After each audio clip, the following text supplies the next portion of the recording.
Hi, ma'am. How are you? Hi, I'm good. How are you? I'm fine, thank you.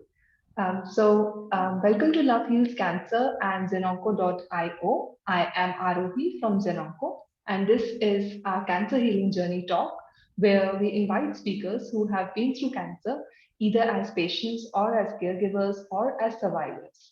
These Cancer Healing Journey talks are very close to our heart because a lot of people have come and told us that these talks help boost their confidence and help give them hope that if other people have beaten cancer, so can they. So, thank you very much for joining us today for this Cancer Healing Journey talk. I'd like to begin by asking you to briefly introduce yourself first. Sure. Yes, thanks. My name is Harsha Nagi, and I am 40 years of age. In fact, I turned 40 while undergoing chemo, which is very recently in December. And I am married. I'm a mother of two very lovely daughters and a very, very supportive and loving husband. And uh, I've been in Hyderabad for the last 15 odd years, but born and brought up in Delhi.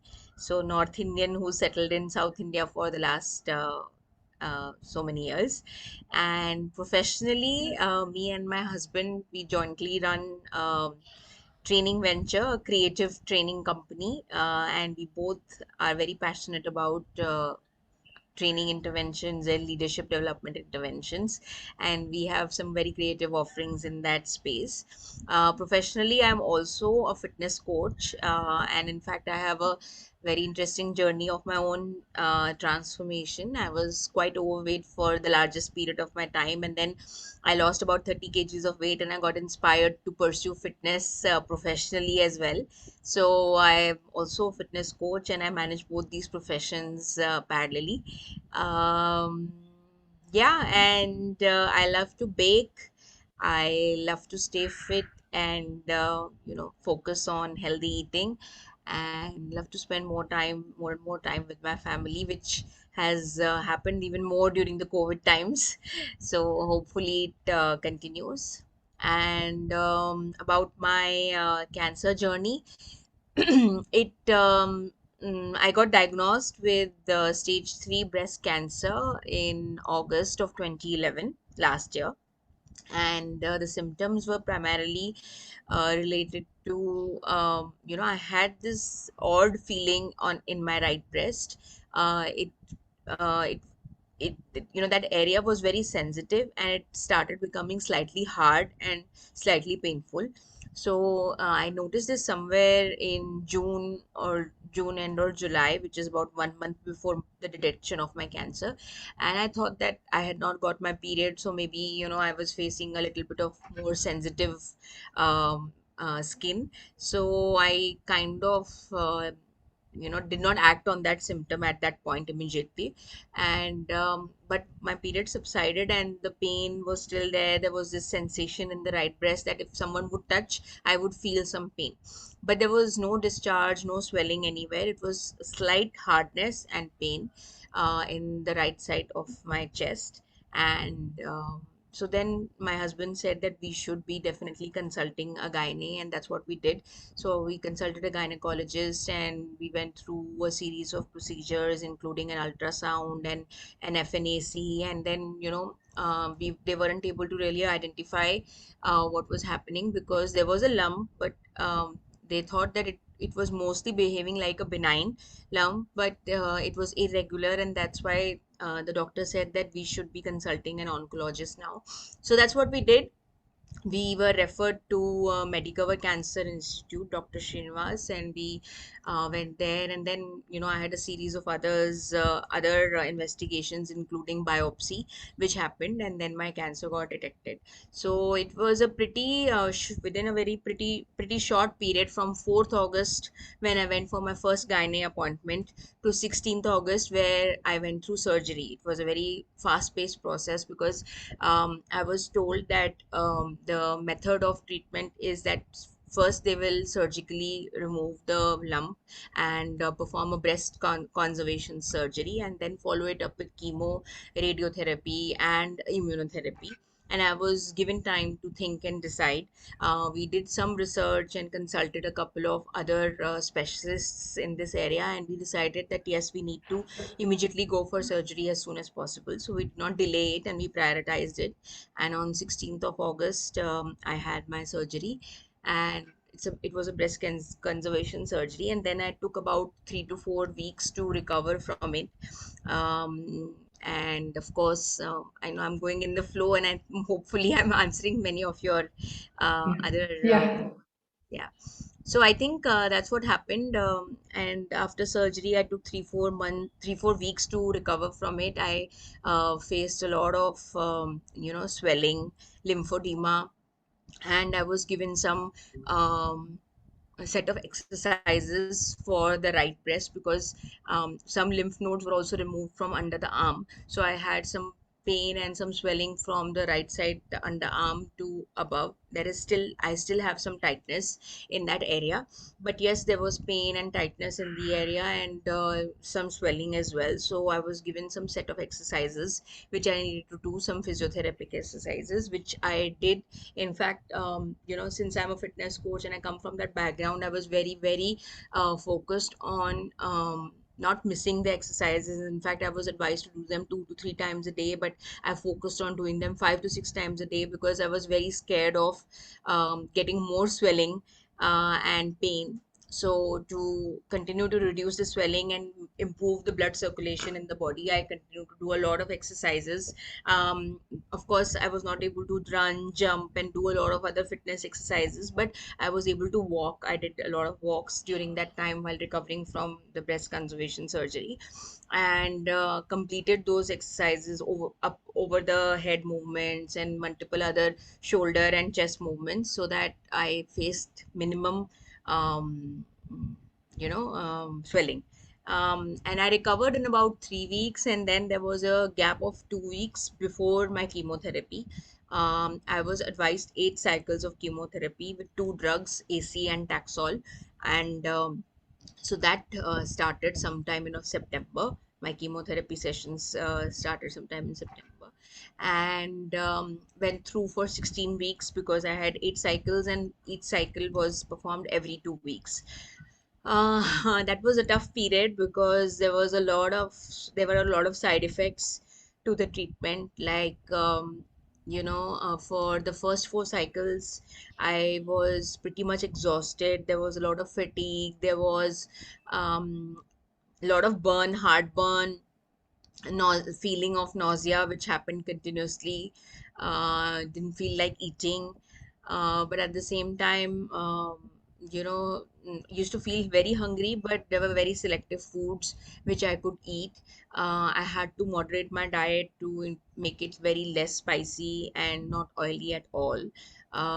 Or at one point, I also had some blisters in the mouth, and it became very difficult to eat. And in the next 4 cycles, I also suffered from tastelessness. I completely lost my sense of taste, and everything used to taste the same.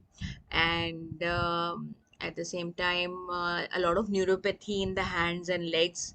Like, it was like as if the nerve was traveling from the end tips of the fingers to the rest of the body, and there was this feeling of intense itching which happened. And of course, throughout the entire period, I went through a lot of as I said, nausea, fatigue, and not feeling like working out, not feeling like doing anything. um, I think I went through mild phases of depression as well.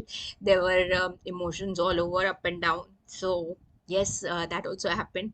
So after all this, I think there was a time when, once my 13th December was my last chemotherapy, and there was a time when I started feeling a little like, okay, now the chemotherapy is over. It will take some time for the other things to happen, and things to get back to normal. And of course, I lost my hair. The interesting thing about the hair was that I was told that I will start losing it after the second chemo cycle. So I thought that I had very nice, very long hair. So I thought that I'll go for a shorter cut, because I always dreamed of having some, at some point in my life, having short hair. But never got the guts to do it. I always used to think that I have such long, beautiful hair. If I cut it short, it will never grow back again. Because I have a very interesting incident from childhood when I had like real long hair almost up till uh, my hips, and my mother used to continuously appreciate my hair, and I would. Continuously say that I would want to cut it. So I influenced myself and my sister, who's 1 year younger to me, and we went to the parlor and got it cut sometime when I was maybe eight, in seventh or eighth standard. And then I never got that length of hair back. So, in fact, my elder daughter has very long hair, and she also goes through this cycle of getting it cut. And I always nudge her that wait for some more time, because if you lose the length of your hair, you may never get that length back. So I always had this dream that someday I will get a short haircut. So I thought I'll go for a haircut, since I'm eventually going to lose it. But interestingly, as I went to the parlor, uh, by that time, almost all my hair was already coming out from the roots. So the person said that, ma'am, there's no sense in getting you a haircut. It's the only sense. It only makes sense to now blade it completely off. So that's what happened. I went for a haircut and I came back with a bald look. So yeah, that was like a shock. It surely must have been. So you just mentioned that there were certain periods, certain dark periods during your journey. So what kept you going through those periods?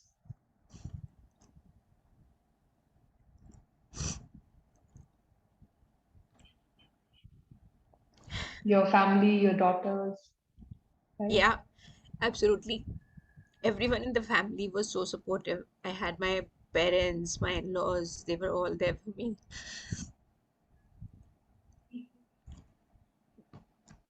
I'm sorry.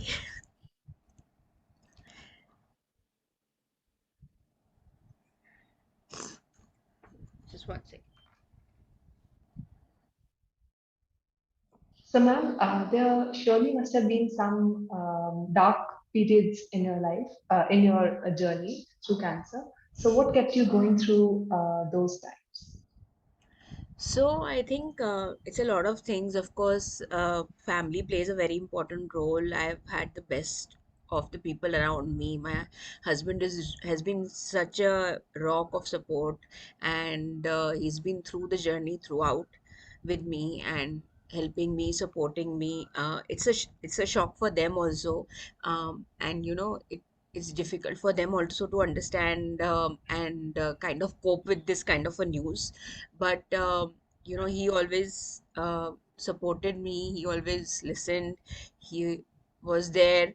And my children, my elder one has been, though she is just 9 years old, but she has been amazingly understanding and very mature for her age, to understand that there is something happening and there are going to be a lot of changes in me, in the household, in the way she interacts with me. But she really just supported and helped. I had, as I said, I had both side of my parents come in and support. I had my family, my sister was here, my in-laws, my parents, everyone has been very, very supportive in the entire journey, in the entire process. So yes, that is definitely helpful. But I think one of the most important points is that there is no one who can understand what you go through but yourself. We understand ourselves the best. Of course, the more we communicate, we help other people understand what we are going through. But ultimately, it is us, only us, who are responsible for making sure that we cope with these kind of challenges with a brave smile and a heart full of gratitude. So I think through my darkest times, while my husband has been always there to support me, I've also had my friends who've been pepping me up, and so many people around me. But I think the biggest motivation comes from inside. We need to, the self talk we have with ourselves is the one which really helps us to cope with these kind of obstacles. So um, I like to write and express my emotions, and I did that a lot during this journey, and I wrote a lot of blogs. And one of the things which I say to myself every time I remember these episodes, because I'm still undergoing some treatment, and when I go to the hospital, I remember some, I have some memories of the time, the tougher times. Now, of course, now my treatment is more preventive, but uh, the tougher times which I have spent in the hospital, obviously they come running back as a memory when you go there, or some incident triggers them. So the one thing which I always tell myself is that life is like a book, and all the chapters of the book are not supposed to be rosy. When we read a book, there are some ups, there are some downs, the characters go through so many emotions, there are positive emotions, there is frustration, fear, anger, all of that. And just like a book has so many chapters, this was one chapter in my life, and it was meant to be. um, and of course, not always do we understand the reason behind why we get it. And in fact, with cancer, apart from, for example, lung cancer, which might be associated with smoking, um, uh, almost all other cancers are not associated with any specific thing which you did or specific food which you consumed, and hence you got it. So the why of cancer is never known. So the thing I keep telling myself is that I got it because it was meant to be, and there is a learning for me in this chapter, and I need to embrace those learnings, and always thank God that I recovered, and I'm a survivor, and I keep praying that it doesn't happen to me again. And we find collectively, we find more and more ways to help and support more cancer warriors across the across the world, to cope with these kind of journeys. And of course, medical science is making a lot of progress in drugs. There are so many drugs which reduce the reoccurrence with such high levels, so we need to just make sure that we continue to feel grateful for these journeys, because in earlier times, for example, my type of cancer was very aggressive. I had a HER2 positive cancer, and that's very aggressive. And I've been reading that in earlier times there was very less cure. If someone had a HER2 positive cancer, they had a very limited life, and there will be a number of years attached to their life once they get diagnosed. And now we have so many wonder drugs like Herceptin and Perjeta, which reduce the reoccurrence to so much down. It brings it down to such less percentages that there is so much of more hope. And we need to be grateful for being in this time and being detected and diagnosed in this time, when we are able to cope with it, and we have all these drugs. In fact, I my my heart goes out to those patients who are not able to afford some of these very costly drugs. In fact, that's something which I keep wondering, that how do we make cancer drugs more affordable and more reachable to the larger audience. Because um, a person like me, who's a from a upper middle class background, I have been able to work my way around. I mean, we as a family have been able to work our way around, and be able to afford some of these drugs, which sometimes one infusion costs anywhere between 1.5 to 2 lakhs, and the entire cost of treatment goes up till sometimes 30 to 40 L in. While I had insurance, and part of my treatment was funded through insurance, but I exhausted it. And that's why one of the other things I want to promote to people is that have a good insurance plan, have a very focused insurance plan, so that you're able to meet your family needs. Because we may stay healthy for the longest period of time, and then in the click of the moment something happens. So, and for example, for me, I'm a fitness coach. I was so healthy, but health is very different from wellness of the body, and you never know what's happening inside the body. So yeah, I think that's my thing, that treat this chapter as a book, and embrace it with all its positives and ups and downs, and learn the lessons and move on, and pray, and always share our gratitude. And did you try any alternative treatments as well? Not really, apart from some dietary restrictions, which my doctor, my oncologist, has suggested that, very less oil, very less spices. Make sure that you eat smaller meals, you eat more protein. I did not try any other, um, you know, therapies. Now I have a homeopathic medicine as a part of my plan, and I'm consulting a cancer specialist homeopathic doctor. So I have some monthly medicines which are going on, which can help me to cope with the side effects of cancer, and also in the large run help me to cope with the emotions, and reduce the reoccurrence. So yes. And any lifestyle changes that you made? Uh, Lifestyle wise, actually, I was already following a pretty healthy lifestyle because of my fitness background. Eating smaller meals, not eating too much of junk food, avoiding the white sugar and white maida and other stuff, and very reduced oily food, and working out every day.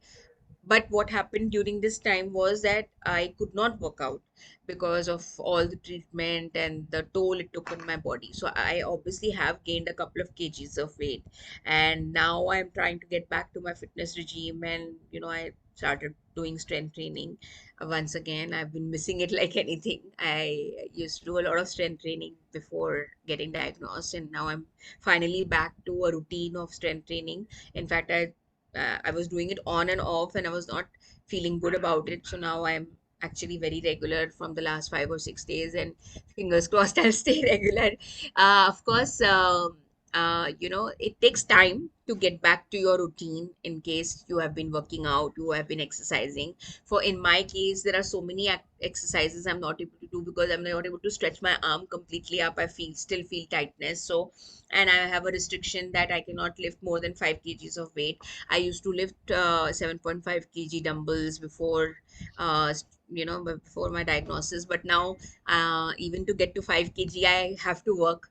So yes, all of these things sometimes make you wonder that you had made so much of progress, and now you have suddenly come crashing down.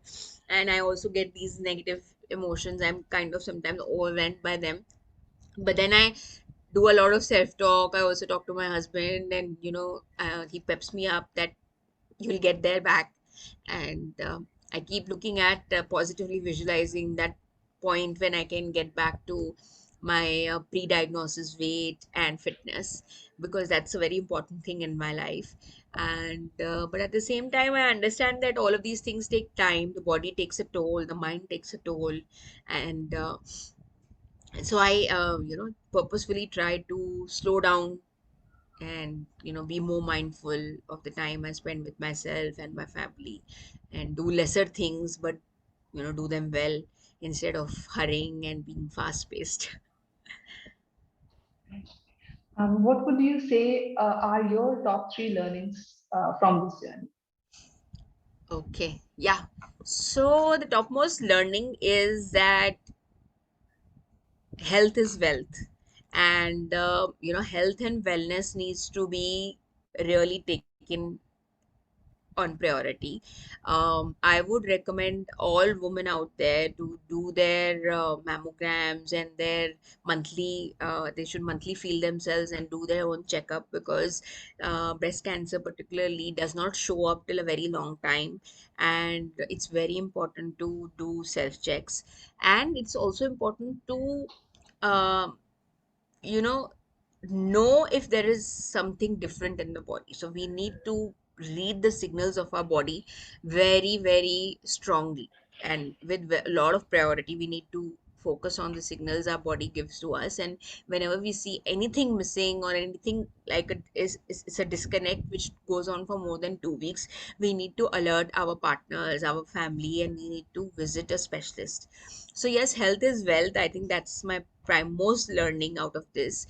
I used to believe that being in the fitness field, I am very healthy, but I was not. There was so much of so much of cancer for so many years, and it was growing in my body. So wellness is a larger spectrum which involves emotions, our our connect with ourselves, and you know the the talk we feed to ourselves. Are we positive? Are we optimistic? Do we do we love ourselves? And all of that is very important. So I think that's why most important learning. Second is that life is not a rosy book. It's not a picture. Like a we see a landscape picture and we say, wow, each corner is so perfect and so colorful, the contrast is nice, the background is nice, the foreground is nice. But life is something beyond that picture. In fact, I would say that if you compare it to the picture, the artist who made that picture actually went through a lot of ups and downs to create that perfect scene for us. So we also go through a lot of ups and downs in life to create that perfect positive picture in front of the world, that wow, she's this epitome of health with a perfect family. There's a lot which goes in the back to make it happen, and we need to accept each chapter with grace and gratitude, because it comes to us because of a reason, and we need to continue to explore those reasons and stay persistent with those chapters, because nothing is permanent. Everything is temporary. So all these phases are also temporary. I keep telling myself this, that it's a temporary phase, and then you know I have the capability of changing my current circumstance. So I can do a lot of things to uh, moderate what I feel and how my situation is, by making those necessary changes. So if we feel that we are in control, we are able to make a lot of changes. That's my second learn. And thirdly, I think, and a lot of people say it, but truly, when we get into the thick and thin of life, we forget to count our small blessings. So it happens with me sometimes. Days pass and I don't show gratitude towards myself and what is happening around me. So, showing our gratitude towards the world is the first step towards loving us, ourselves, and the world. So, I think it's important that we stay grounded. So, staying humble, grounded, and showing gratitude is the foremost learning for me through this episode. And we take stress on small things, which we believe are very big, but actually, when we are struck with this kind of a tragedy, and circumstances, when we realize that many of the things we used to stress about are so trivial, and life is so precious, we should actually live every moment. And doesn't mean that every moment needs to be hunky dory and I need to be out somewhere cheering with a drink or something, but in every moment we can have fun and stay happy. I'm actually not able to do that very well. I say this as a reflection for myself. There are so many times I have to sit back and reflect and say I'm not doing the best I can to stay happy. So, yes, staying happy in every moment should be our motto. And finally, if you had to sum up your journey in just one sentence, what would that be? Hmm. So yeah, okay. I think this journey came as a milestone experience for me, because I think I will remember it in many ways. When I from the time I was 38 or 39 years old, I was thinking on what I would like to do on my 40th birthday, and a lot of people were asking me, what your 40th is coming up, what would you like to do? And I was not able to really decide what I wanted. And I think destiny decided for me that I needed to be part of chemo and celebrate my birthday amidst a bald head and lots of nausea and multiple other things which I was going through at that time. But yeah, I think I would like to summarize by saying that everything in life has a purpose, and slowly and steadily the purpose reveals itself. We connect to it, and our role at any time is to give our best self to that particular time, whether it's time of tragedy, whether it is a time of joy. Um, I would, my biggest learning and reflection from this journey is to give my best to that particular time, that moment which is happening to me. So thank you very much for today's for being a part of today's talk, ma'am. It was really inspiring talking to you, and thank you for sharing your journey and your experiences with us. Wish you all the very best for all your future endeavors, and thank you very much. Thank you. Thanks for having me here. Thank you.